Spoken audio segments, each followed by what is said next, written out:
क्या हो अगर बहुत सारे ज़ॉम्बी एक स्कूल में हमला कर दें? ये बच्चे किस तरह से अपनी जान इन ज़ॉम्बी से बचाएंगे, हम इस वेब सीरीज में देखेंगे।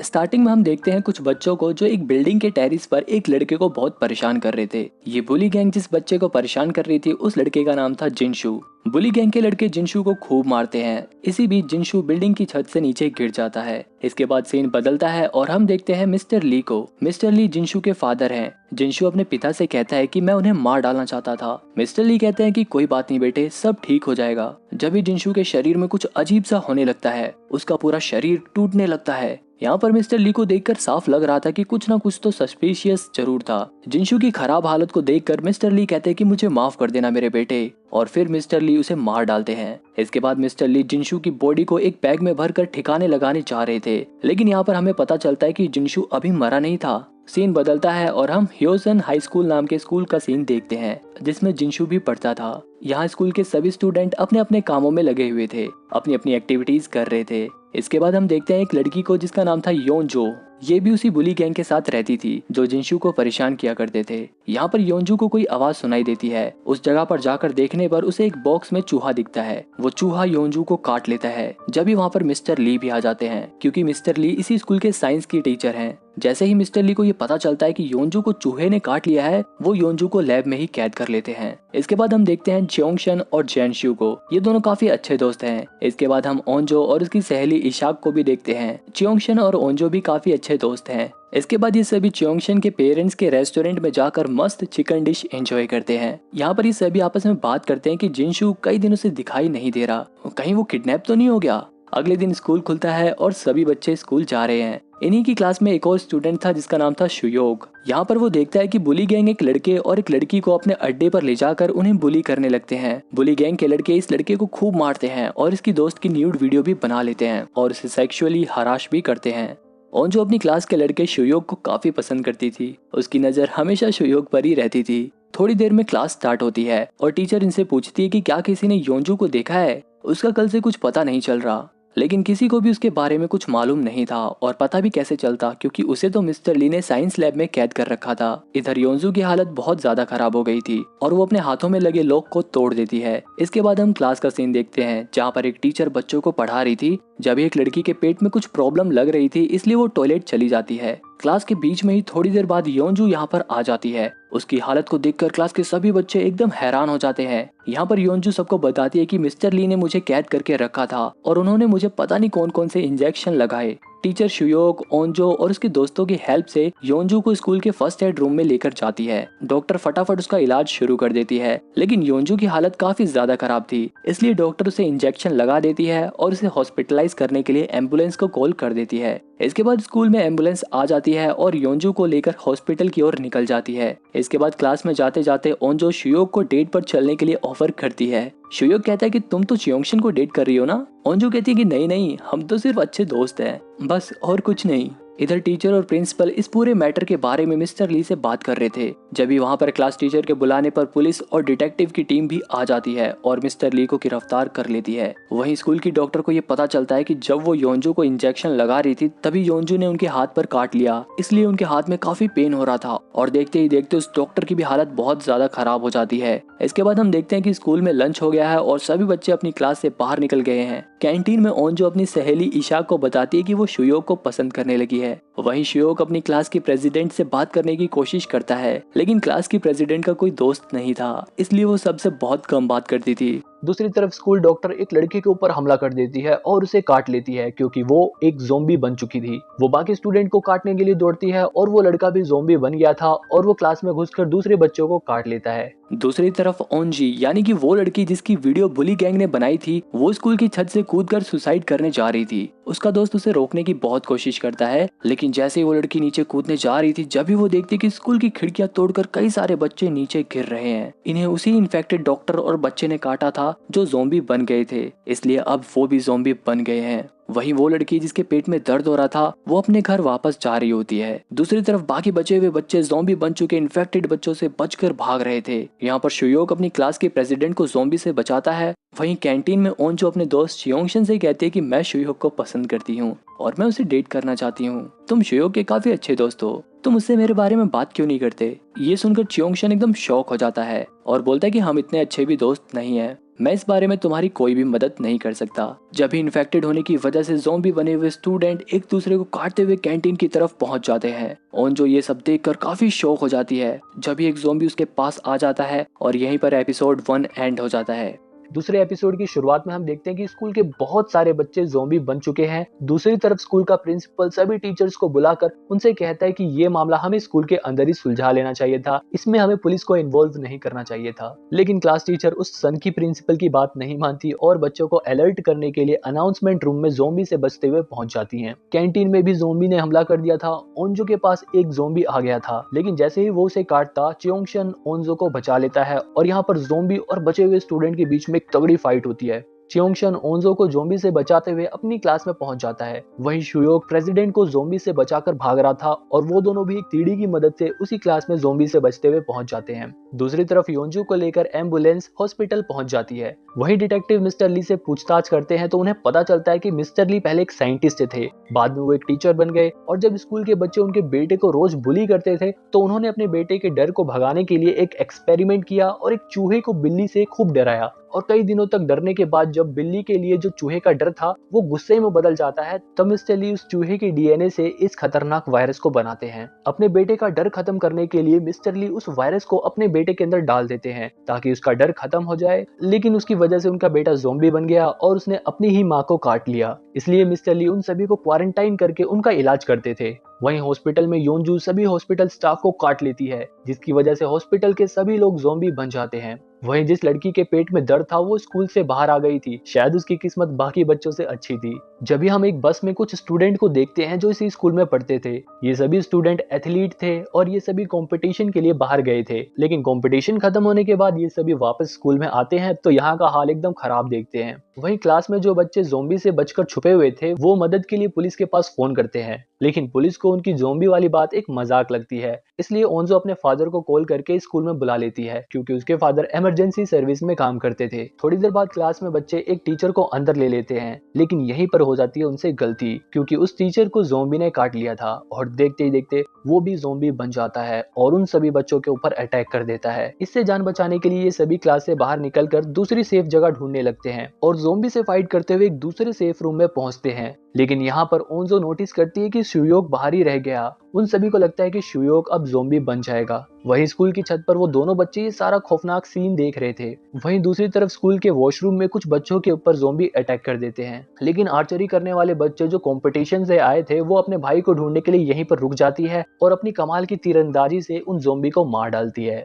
वहीं क्लास टीचर अनाउंसमेंट रूम से अनाउंसमेंट करती है कि सभी बच्चे किसी सेफ जगह पर छुप जाएं। क्लास में ओंजो नोटिस करती है कि उसकी फ्रेंड इशाक का बॉडी टेम्परेचर भी काफी कम हो गया है। तभी इशाक ज़ॉम्बी बन जाती है और ओंजो के ऊपर अटैक कर देती है। चियोंगशन ओंजो को बचाने के लिए इशाक को खिड़की से धक्का दे देता है। ओंजो ये सब देखकर काफी सैड हो जाती है क्योंकि इशाक उसकी सबसे बेस्ट फ्रेंड थी और वो अपनी दोस्त के साथ बिताए सभी लम्हों को याद करने लगती है। अब ये जगह सेफ नहीं थी, इसलिए सभी पाइप की हेल्प से एक दूसरी जगह जाने का डिसाइड करते हैं। चियोंगशन एक एक करके सभी को अनाउंसमेंट रूम में भेजता है जहाँ पर पहले से ही क्लास टीचर थी। सभी बच्चे चले जाते हैं, लेकिन ओंजो वहाँ से नहीं जाना चाहती थी। वो चियोंगशन से कहती है कि मुझे मर जाने दो, अब कोई भी नहीं बचा जिसके लिए मैं जिंदा रहूं। मेरी बेस्ट फ्रेंड भी मर गई और जिससे मैं प्यार करती थी वो भी मर गया। ये सुन के चियोंगशन को काफी दुख होता है क्योंकि ओंजो के दिल में अब चियोंगशन के लिए कुछ भी नहीं था, जबकि वो दोनों कभी बहुत ही अच्छे दोस्त हुआ करते थे। लेकिन चियोंगशन किसी तरह ओंजो को अनाउंसमेंट रूम में भेज देता है। अब ऊपर सिर्फ चियोंगशन बचा था और यहीं पर सेकंड एपिसोड खत्म हो जाता है।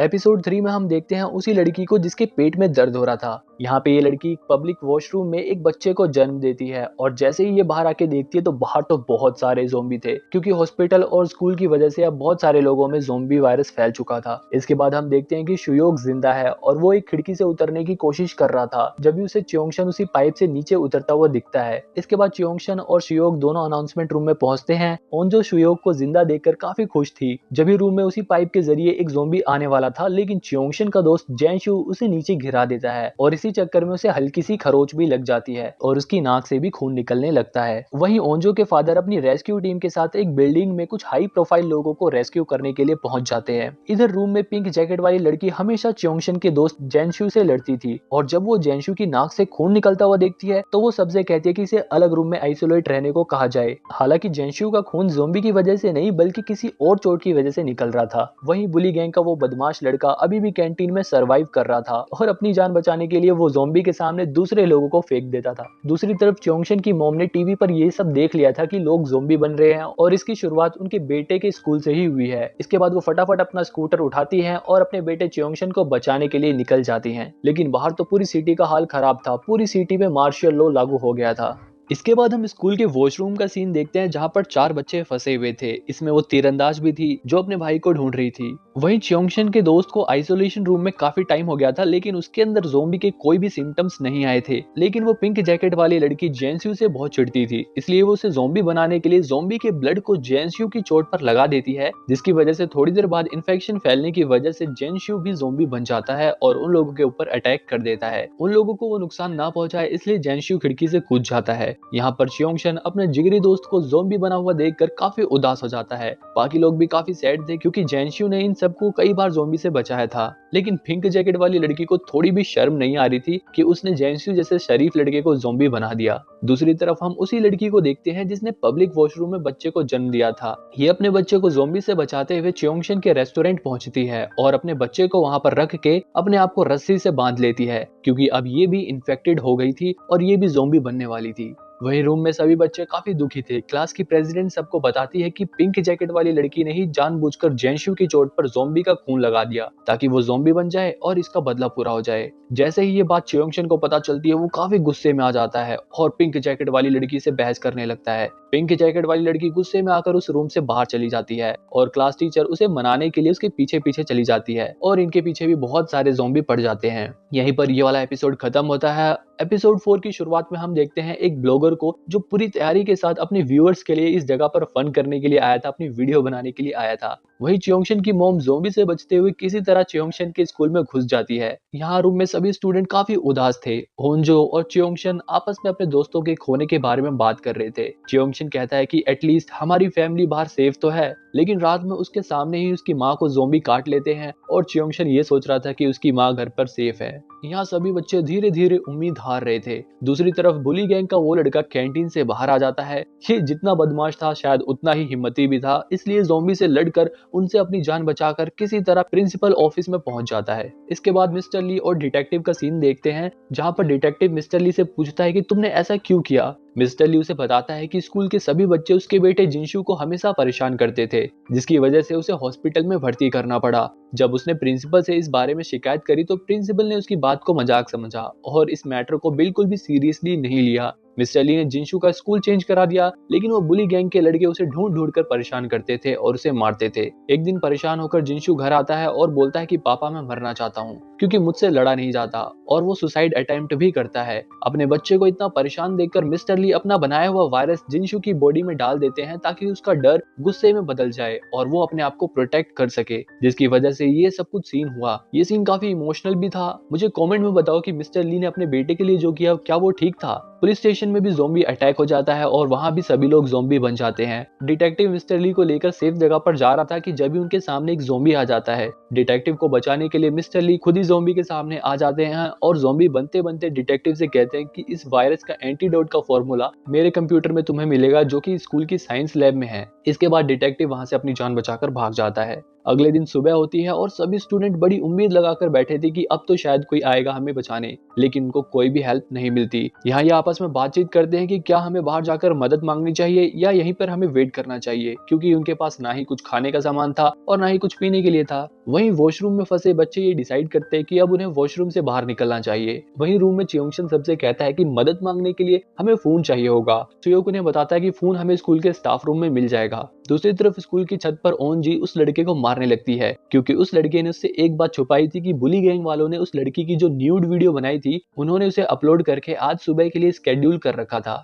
वो वीडियो पब्लिश ना हो जाए, इसलिए वो लड़की रूम में जाकर बुली गैंग के मोबाइल से वो वीडियो डिलीट करने का डिसाइड करती है और अकेले ही ज़ोंबी के बीच इस स्टाफ रूम में चली जाती है। वहीं च्योंगशन और सुयोग स्टाफ रूम से फोन लाने के लिए बाहर निकलते हैं। स्टाफ रूम में पहुंचकर वो देखते हैं कि वहां तो पहले से ही कोई है। इस लड़की के सामने इसकी वीडियो पब्लिश हो जाती है और ये गुस्से में आकर वहां पड़े सभी फोन्स को तोड़ने लगती है। जब भी एक फोन इन दोनों के पास आकर गिरता है और जैसे ही ये वो फोन उठाते हैं, वो लड़की इन्हें देख लेती है और इनसे वो फोन छीनने लगती है। शोर सुनकर ज़ोंबी भी स्टाफ रूम में आने लगते हैं। वो फोन तो खराब था, इसलिए च्योंगशन दूसरा फोन उठाकर भागता है और शुयोक अपनी जान बचाकर खिड़की से वापस रूम की तरफ जाता है। च्योंगशन के पीछे कई सारे ज़ोंबी पड़ जाते हैं। वहीं ओंजो के फादर उन हाई प्रोफाइल लोगों को रेस्क्यू करने के लिए काफी मेहनत करते हैं। ज़ोंबी से किसी तरह उन्हें बचाकर बिल्डिंग की छत पर ले जाते हैं, जहां से एक हेलीकॉप्टर के जरिए उन लोगों को रेस्क्यू कर लिया जाता है। वहीं ज़ोंबी से जान बचाकर च्योंगशन प्रिंसिपल रूम में पहुंचता है, जहां पर वो बदमाश लड़का प्रिंसिपल को मार रहा था, क्योंकि प्रिंसिपल उसे मार रहा था। च्योंगशन के मना करने पर भी वो लड़का प्रिंसिपल को जान से मार देता है। च्योंगशन उसकी वीडियो बना लेता है और वो लड़का च्योंगशन से फोन छीनने लगता है,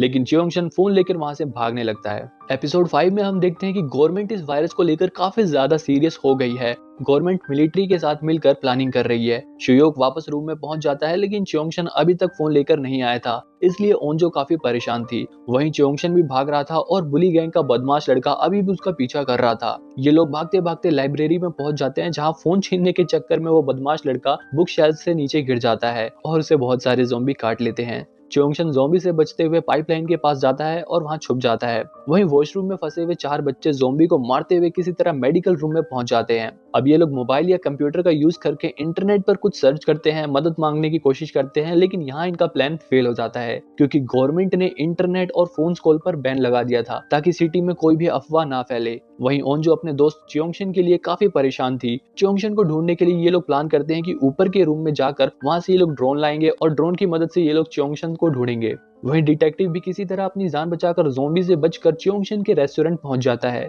वहां उस न्यूबॉर्न बेबी को देखकर वो काफी हैरान था।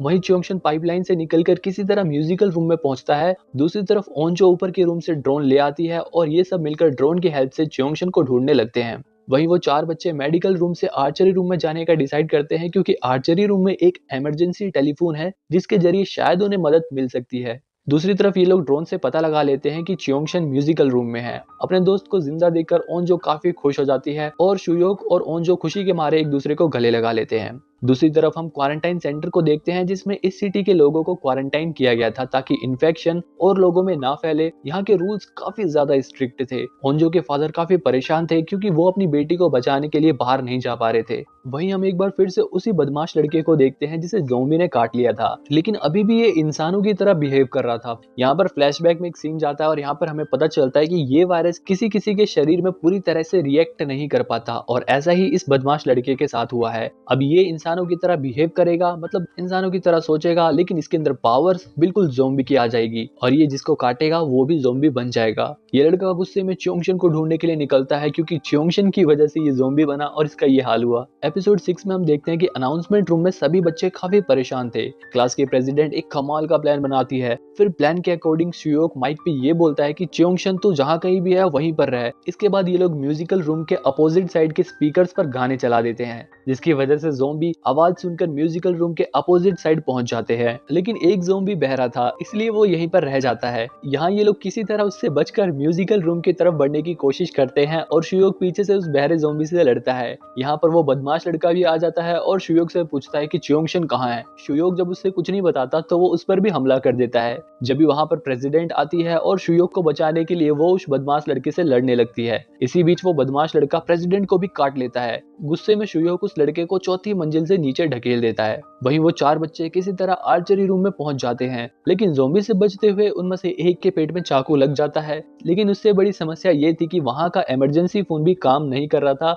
मतलब इनका ये प्लान भी फ्लॉप हो जाता है। दूसरी तरफ ये सभी लोग म्यूजिकल रूम में च्योंगशन के पास पहुंच जाते हैं। सभी च्योंगशन से मिलकर काफी खुश होते हैं, लेकिन जब उन्हें ये पता चलता है कि प्रेसिडेंट के हाथ पर उस बदमाश लड़के ने काट लिया है, तो ये लोग काफी डर जाते हैं, क्योंकि इन्हें लगता है कि अब ये भी ज़ोंबी बन जाएगी। वहीं क्वारंटाइन सेंटर में लोगों की जिंदगी काफी बदतर हो गई थी। ओंजो के फादर वहां से निकलकर अपनी बेटी को बचाना चाहते थे, इसलिए वो वहां के गार्ड को मारकर उसकी ड्रेस पहनकर वहां से भाग जाते हैं। च्योंगशन कहता है कि प्रेसिडेंट को उस बदमाश लड़के ने काट लिया है और अब ये भी ज़ोंबी बन जाएगी और हम सभी के लिए खतरा बन सकती है। लेकिन शियोक कहता है कि नहीं, प्रेसिडेंट को जिसने काटा वो ज़ोंबी नहीं बना था, इसलिए प्रेसिडेंट भी ज़ोंबी नहीं बनेगी। शियोक प्रेसिडेंट को पसंद करता था और वो ये नहीं चाहता था कि प्रेसिडेंट बाहर खतरे में जाए, लेकिन फिर भी ये लोग रिस्क नहीं लेना चाहते थे, इसलिए शियोक प्रेसिडेंट को अपने ही हाथों में बांध लेता है ताकि अगर वो इन्फेक्टेड भी हो तो वो और किसी को नुकसान ना पहुंचाए। यहाँ पर ये सभी बच्चे भूख प्यास से तड़प रहे थे। वहीं हम देखते हैं कि पिंक जैकेट वाली लड़की आराम से एक रूम में बैठ रखी है जिसमें बहुत सारी खाने पीने की चीजें हैं। वो खुद तो मजे से खा भी रही है, लेकिन अपने चिड़चिड़ेपन की वजह से वो दूसरों के बारे में बिल्कुल भी नहीं सोचती। बाकी लोग भले ही भूख से मर रहे हैं, उसे कोई फर्क नहीं पड़ रहा था।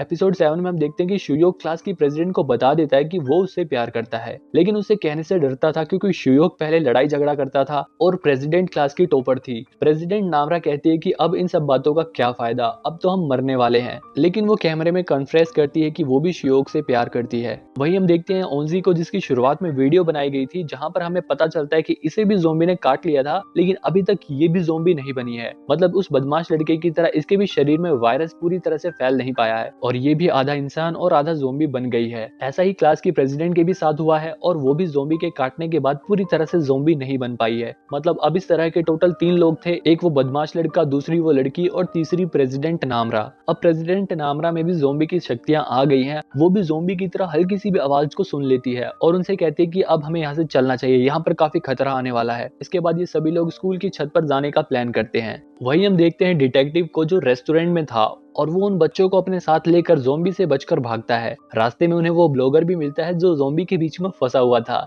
यहाँ पर डिटेक्टिव उसकी मदद करने के लिए रुक जाता है और डिटेक्टिव का साथी बच्चों को लेकर आगे चला जाता है। वहीं यहाँ पर सभी बच्चे स्कूल की छत पर ज़ोंबी से बचकर जाने की तैयारी करते हैं। यहाँ शुयोक च्योंगशन को बताता है कि मैं प्रेसिडेंट से प्यार करता हूँ और मैं ये भी जानता हूँ कि तू ओंजो से प्यार करता है, तो तू उससे थोड़ा अच्छे से बात किया कर और उसके साथ डेट पर चला जा। वहीं आर्मी वाले भी इस वायरस का इलाज ढूंढने की कोशिश कर रहे थे। यहाँ पर उस पॉलिटिशियन के कहने पर आर्मी वाले स्कूल में एक हेलीकॉप्टर भेजते हैं ताकि स्कूल के बच्चे को रेस्क्यू किया जा सके। वहीं दूसरी तरफ सभी बच्चे ज़ोंबी से बचकर किसी तरह स्कूल की छत पर जाने की कोशिश करते हैं।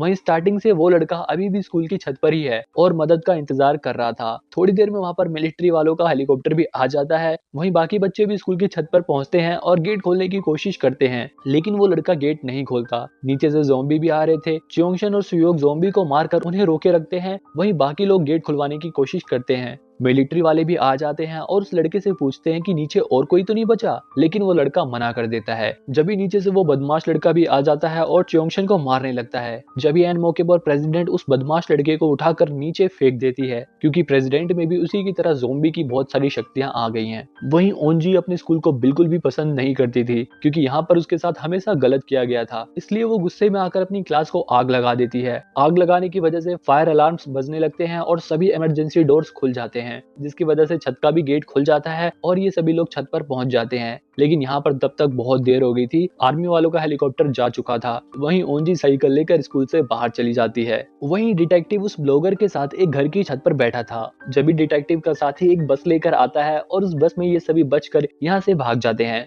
वहीं स्कूल की छत पर अभी भी बच्चे मदद का इंतजार कर रहे थे और रात होने वाली थी, इसलिए ये लोग छत पर ही आग जला लेते हैं। वहीं डिटेक्टिव की गाड़ी से ओंजी टकरा जाती है और मौके पर ही वहां पर मिलिट्री वाले भी पहुंच जाते हैं और उन सबको रेस्क्यू कर लेते हैं। ओंजी को भी वो रेस्क्यू कर लेते हैं, लेकिन आर्मी वालों को ये नहीं पता था कि ये भी एक ज़ोंबी है। दूसरी तरफ आर्चरी रूम में बच्चों को कोई मदद तो मिल नहीं रही थी, इसलिए वो एक दूसरे से बात करके एक दूसरे की लाइफ के बारे में जानने की कोशिश करते हैं। यही हाल ऊपर छत पर बैठे बच्चों का भी था। वो लोग आग के पास बैठकर अपनी जिंदगी के बारे में एक दूसरे को बता रहे थे। प्रेसिडेंट सबको बताती है कि उसका कोई भी दोस्त नहीं था, वो पहली बार दोस्तों के साथ आग जलाकर इस तरह से अपने दिल की बात कर रही थी। बाकी सब भी अपने बारे में बताते हैं और यहाँ पर च्योंगशन भी ओंजो को बताता है कि वो उससे बहुत प्यार करता है। ये सुनकर ओंजो काफी गुस्से में आ जाती है और वहां से चली जाती है। शियोक च्योंगशन से कहता है कि जा उसे मना।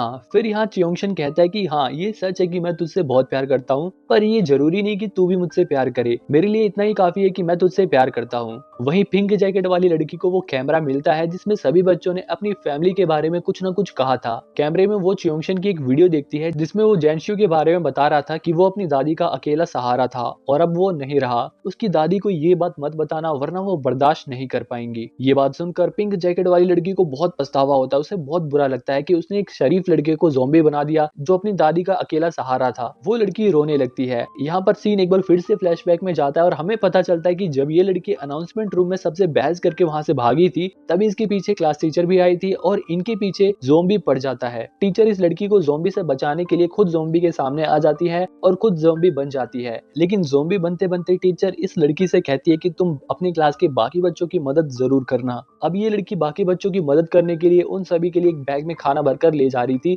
लेकिन जब यहाँ पर वो बुली गैंग का बदमाश लड़का आ जाता है और इसे बुरी तरह से काट लेता है। इसके बाद वो बदमाश लड़का पाइप के जरिए स्कूल की छत पर चढ़ जाता है और इन सभी के पास पहुंच जाता है और इनके ऊपर हमला कर देता है। वो लड़का सबको खूब मारता है, सबको उठा उठा के फेंकता है क्योंकि वो च्योंगशन से बदला लेना चाहता था और इसकी आंख निकालना चाहता था क्योंकि च्योंगशन ने उसकी आंख पर खून मार के उसकी आंख फोड़ दी थी। जब भी प्रेसिडेंट आती है और उस बदमाश लड़के को उठाकर छत से नीचे फेंक देती है लेकिन अभी भी वो बदमाश लड़का मरता नहीं है। दूसरी तरफ कैंप में डिटेक्टिव को रेस्क्यू करके ले जाया गया था और वो वहां पर सबको बताता है कि मिस्टर ली ने मुझे बताया था कि इस वायरस का एंटीडोट उनके कंप्यूटर में है जो कि स्कूल की साइंस लैब में है। इसके बाद आर्मी वाले उस कंप्यूटर से इंफॉर्मेशन कलेक्ट करने के लिए अपनी एक टीम को स्कूल में भेजते हैं। वहीं क्वारंटाइन कैंप में ओंजी उस लड़के से मिलती है जो उसके साथ छत पर था। उसे देखकर वो काफी गुस्से में आ जाती है क्योंकि उस लड़के ने उसकी एक बार भी मदद नहीं करी थी। थोड़ी देर में आर्मी वालों का हेलीकॉप्टर स्कूल की छत पर पहुंच जाता है। बच्चे हेलीकॉप्टर को देखकर काफी खुश होते हैं कि अब तो हम बच गए। लेकिन आर्मी वाले सबसे पहले मिस्टर ली के कंप्यूटर से इंफॉर्मेशन कलेक्ट करते हैं और फिर इन बच्चों को रेस्क्यू करने लगते हैं। वहीं कैंप में ओंजी ने इस लड़के को काट लिया था क्योंकि आर्मी वालों को पता चल जाता है कि वो लड़की ज़ोंबी थी। यहाँ आर्मी का हेड समझ जाता है कि कुछ लोगों में ज़ोंबी बनने के बाद भी उनके शरीर में इसके सिम्टम्स दिखाई नहीं देते, इसलिए वो स्कूल में पहुंची टीम को उन बच्चों को रेस्क्यू करने से रोक देता है क्योंकि उन्हें ऐसा लगता है कि क्या पता उन बच्चों में भी कोई ऐसा ही ज़ोंबी हो और उसके अंदर सिम्टम्स दिखाई ना दे रहे हो। अब आर्मी वाले उन बच्चों को छोड़कर यहाँ से जाने लगते हैं। सभी बच्चे उनके सामने गिड़गिड़ाते हैं कि हमें भी अपने साथ ले चलो, लेकिन वो नहीं मानते और वहां से चले जाते हैं। अब यहाँ सभी बच्चे काफी उदास हो जाते हैं क्योंकि अब इनके पास कोई भी उम्मीद नहीं बची थी। अब इन्हें कोई भी बचाने वाला नहीं बचा था। आर्मी वालों को मिस्टर ली के कंप्यूटर से जो डाटा मिला था उसमें इस वायरस का एंटीडोट तो था नहीं, बस उसमें एक वीडियो थी जिसमें मिस्टर ली ने ये कहा था कि अगर इन ज़ोंबी से छुटकारा पाना चाहते हो तो उन्हें जला दो। वहीं स्कूल में बारिश होने लग गई थी। सभी बच्चे खूब रो रहे थे कि अब तो सब कुछ खत्म हो गया। लेकिन च्योंगशन हिम्मत नहीं हारता और कहता है कि हमें कोई बचाने तो आने वाला है नहीं, इसलिए अब हमें खुद से अपने आप को बचाना होगा। वो एक प्लान बनाता है और प्लान के अकॉर्डिंग बारिश की आवाज का फायदा उठाकर वो ज़ोंबी से बचते हुए बास्केटबॉल रूम की तरफ बढ़ते हैं। इसी बीच च्योंगशन अपनी मॉम को भी देखता है और जब उसे ये पता चलता है कि उसकी मॉम भी ज़ोंबी बन गई है तो वो रोने लगता है, एकदम दुखी हो जाता है। इसके बाद इन लोगों को वो तीरंदाज भी मिलती है जो अपने भाई को ढूंढ रही थी। वो अपने भाई को देखकर काफी खुश हो जाती है। बास्केटबॉल रूम में पहुंचते पहुंचते एक दो बच्चे और ज़ोंबी का शिकार बन जाते हैं। किसी तरह बास्केटबॉल रूम में ये सभी पहुंच जाते हैं, लेकिन वहां पर भी बहुत सारे ज़ोंबी थे, इसलिए ये लोग उनसे अपनी जान बचाकर वहां के कमरे में छुप जाते हैं। वहीं ओंजो के फादर अपनी बेटी को बचाने के लिए किसी तरह स्कूल के पास पहुंच जाते हैं। दूसरी तरफ आर्मी वालों को ये पता चलता है कि इस सिटी के लोग अपनी जान बचाने के लिए ये जगह छोड़कर दूसरी सिटी में भाग रहे हैं, जिसकी वजह से इस वायरस का दूसरी सिटी में फैलने का रिस्क बहुत ज्यादा बढ़ गया है। वहीं ये सभी स्टूडेंट यहाँ से बाहर निकलने के लिए यहाँ पड़ी ट्रॉली और सामान का इस्तेमाल करके एक शील्ड बनाते हैं और उसके जरिए बाहर निकलने का प्लान बनाते हैं। इसी बीच च्योंगशन को एक चॉकलेट मिलती है, लेकिन भूख तो सभी को लगी थी और काफी गंदे वाली भूख लगी थी। च्योंगशन वो चॉकलेट खुद नहीं खाता बल्कि अपने दोस्तों को दे देता है। अब इन्होंने बाहर निकलने के लिए पूरी तैयारी कर ली थी, लेकिन इनके बाहर निकलते ही सारे ज़ोंबी इनको घेर लेते हैं और इनकी शील्ड को तोड़ने की कोशिश करते हैं। इसी बीच इनकी क्लास का एक और लड़का ज़ोंबी बन जाता है। वहीं गवर्नमेंट और आर्मी को ये पता लग गया था कि अब इस वायरस का कोई भी इलाज नहीं है और लोग भी इधर उधर भाग रहे थे तो वायरस ना फैले, इसलिए ये लोग प्लान बनाते हैं कि इस सिटी में जितने भी ज़ोंबी हैं उनको 3 जगह पर इकट्ठा किया जाएगा और उन पर बम गिराकर उन ज़ोंबी को मार दिया जाएगा। दूसरी तरफ ये स्टूडेंट बाहर नहीं निकल पा रहे थे। ओंजो गेट खोलने की कोशिश करती है, लेकिन गेट तो बाहर से बंद था। जब भी मौके पर वहां पर ओंजो के फादर उसे ढूंढते हुए वहां पर आ जाते हैं और उन सभी को बाहर निकाल लेते हैं। ओंजो अपने फादर को देखकर बहुत खुश होती है। इसके बाद ये लोग सिटी से बाहर निकलने के लिए पहाड़ी की तरफ जाते हैं, लेकिन जब भी सभी लोगों को बहुत सारे ज़ोंबी घेर लेते हैं। इन लोगों को ज़ोंबी से बचाने के लिए ओंजो के फादर ज़ोंबी का ध्यान अपनी ओर करते हैं और बाकी सभी लोग मौका पाकर वहां से बाहर निकल जाते हैं। ओंजो के फादर उन सभी को बचाने के लिए अपने आप को ज़ोंबी से कटवा लेते हैं। ओंजो अपने फादर को ज़ॉम्बी बनता हुआ देखकर रोने लगती है। इसके बाद ये सभी लोग ज़ॉम्बी से बचकर एक बिल्डिंग में पहुंच जाते हैं, लेकिन उस बिल्डिंग में भी बहुत सारे ज़ॉम्बी थे और उनसे बचने के लिए ये लोग बिल्डिंग के बाहर की दीवार पर जाकर बैठ जाते हैं। ये लोग ऑलरेडी अपने बहुत सारे दोस्तों को खो चुके थे, इसलिए अब ये लोग किसी और को नहीं खोना चाहते थे। जब ये आर्मी के हेलीकॉप्टर से ये अनाउंसमेंट होती है कि इस शहर में बम गिराए जाएंगे, इसलिए जो जहां पर है वहीं पर कोई सेफ जगह देखकर छुप जाए या अंडरग्राउंड हो जाए। आर्मी के ड्रोन्स शोर करते हुए सभी ज़ॉम्बी को उन 3 जगह पर इकट्ठा करने लगते हैं। जब यहाँ पर वो बदमाश लड़का भी आ जाता है और इन सबको मारने लगता है। वो च्योंगशन को भी खूब मारता है और च्योंगशन के हाथ पर काट लेता है। वो च्योंगशन को जान से मारने ही वाला था कि जब भी वहां पर आर्मी के ड्रोन्स आ जाते हैं, जिनके शोर से ज़ॉम्बी को प्रॉब्लम होने लगती है। मौका पाकर च्योंगशन उस बदमाश लड़के को फिर से नीचे ढकेल देता है। अब सब काफी उदास हो जाते हैं क्योंकि उन्हें लगता है कि अब च्योंगशन भी ज़ॉम्बी बन जाएगा। ओंजो भी रोने लगती है क्योंकि वो च्योंगशन को खोना नहीं चाहती थी। च्योंगशन की भी आंखों में आंसू आ जाते हैं। यहाँ पर च्योंगशन ओंजो को अपना नेम बैच दे देता है और उसका नेम बैच अपने पास रखता है। वो ओंजो को किस करता है। च्योंगशन अब इन सबको बाहर निकालने के लिए खुद ज़ॉम्बी के पास जाने का डिसाइड करता है, लेकिन वो जाते जाते आखिरी बार ओंजो को गले लगा लेता है और यहाँ पर सभी लोग रो रहे थे। ये सीन काफी ज्यादा इमोशनल था। मेरे हिसाब से तो ये पूरी वेब सीरीज का सबसे इमोशनल और सबसे बेस्ट पार्ट था। इसके बाद च्योंगशन सबको बचाने के लिए ज़ॉम्बी को अपने पास बुलाता है और अपनी कमाल की ट्रिक से सभी ज़ॉम्बी को लिफ्ट की एरिया के पास बुलाकर उन्हें नीचे गिरा देता है। मौका पाकर ये लोग बिल्डिंग से निकल जाते हैं और पहाड़ की तरफ चले जाते हैं। वही वो बदमाश लड़का फिर से आ जाता है और च्योंगशन और उसके बीच में फिर से लड़ाई होने लगती है। वो लड़का च्योंगशन की आंख फोड़ देता है और इसी बीच आर्मी वाले उन 3 लोकेशंस पर बम गिरा देते हैं। यहाँ पर च्योंगशन उस बदमाश लड़के को लेकर आग में गिर जाता है और ये सभी ज़ॉम्बी मर जाते हैं। आर्मी ऑफिसर को ये बहुत ही ब्रेव डिसीजन लेना पड़ा था क्योंकि इस ज़ॉम्बी वायरस से छुटकारा पाने का और कोई तरीका भी नहीं था। यहाँ पर मिलिट्री हेड अपनी आर्मी की ड्रेस पहनता है और अपने आप को शूट कर लेता है क्योंकि उसके इस डिसीजन की वजह से कई सारे बेगुनाह भी मारे गए। वो इस बात को अपनी पूरी जिंदगी में कभी भुला नहीं सकता था। वो काफी गिल्टी था, इसलिए उसने ऐसा किया। वहीं स्कूल में सब कुछ जलकर राख हो चुका था, लेकिन हमें यहाँ पर अभी भी ओंजो का वो जो नेम बैच था वो एकदम सही दिखाई देता है। यहाँ ओंजो को ऐसा लग रहा था कि शायद च्योंगशन अभी जिंदा है, इसलिए ये सभी ओंजो के कहने पर दोबारा से स्कूल में जाकर च्योंगशन को ढूंढते हैं, लेकिन उधर उन्हें कोई नहीं मिलता। ओंजो रोने लगती है क्योंकि जब तक च्योंगशन जिंदा था उसने कभी भी च्योंगशन के प्यार को नहीं समझा,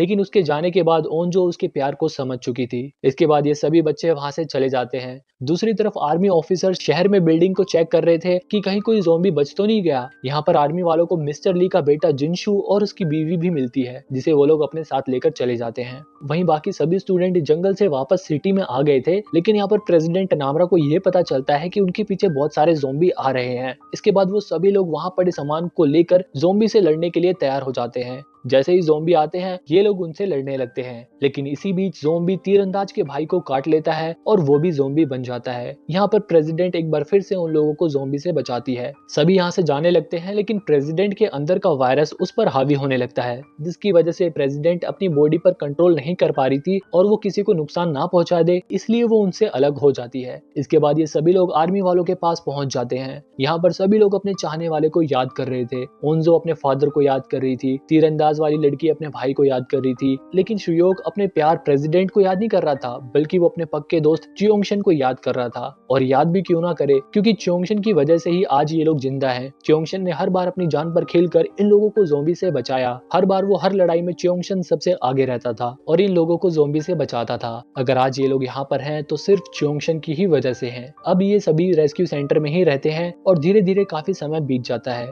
और अब सब कुछ नॉर्मल भी हो चुका था। यहाँ पर हम एक बार फिर से ओंजो को देखते हैं जो कैंप की दीवार को फांद कर वापस पहाड़ी पर जाती है और वहाँ पर एक पेड़ होता है जिस पर मरे हुए लोगों के नाम लिखे हुए होते हैं। यहाँ पर च्योंगशन का भी नाम होता है। ओंजो उनके नाम के आगे बहुत सारी खाने पीने की चीजें रखती है। यहाँ से जाते हुए ओंजो एक बार अपने स्कूल को देखती है। यहाँ पर उसे अपने स्कूल की छत पर आग जलते हुए दिखाई देती है, जिसे देखकर वो हैरान हो जाती है और वो वापस कैंप में जाकर ये बात शुयोक को बताती है और वो शुयोक से अगले दिन वापस उसी जगह पर चलने को कहती है। शुयोक बाकी लोगों को भी बुला कर लाता है और ये सभी लोग अगले दिन इसी समय आकर स्कूल की तरफ देखते हैं तो इन्हें स्कूल की छत पर आग जलते हुए दिखती है। इन्हें लगता है कि शायद प्रेसिडेंट नामरा अभी भी जिंदा है। ये सभी उसे ढूंढने के लिए वापस स्कूल की छत पर जाते हैं। स्कूल की छत पर पहुंचते ही जैसा कि इन्होंने सोचा था वहां पर प्रेसिडेंट थी। प्रेसिडेंट ने ज़ॉम्बी बनने के बावजूद अपने शरीर पर अच्छे से काबू कर लिया था। वो बहुत खुश थी कि इन जैसे लोग उसके दोस्त बने, लेकिन अब वो उनके साथ नहीं जा सकती थी। वो कहती है कि यहाँ पर मेरे जैसे और भी लोग हैं, अगले ही पल वहां पर कोई आता है और प्रेसिडेंट उन सभी को गुड बाय बोलकर बिल्डिंग के नीचे कूद जाती है। अब छत पर कौन आया था जिसे देखकर ये लोग इतने शॉक हो जाते हैं, यहाँ पर हमें नहीं बताया गया है।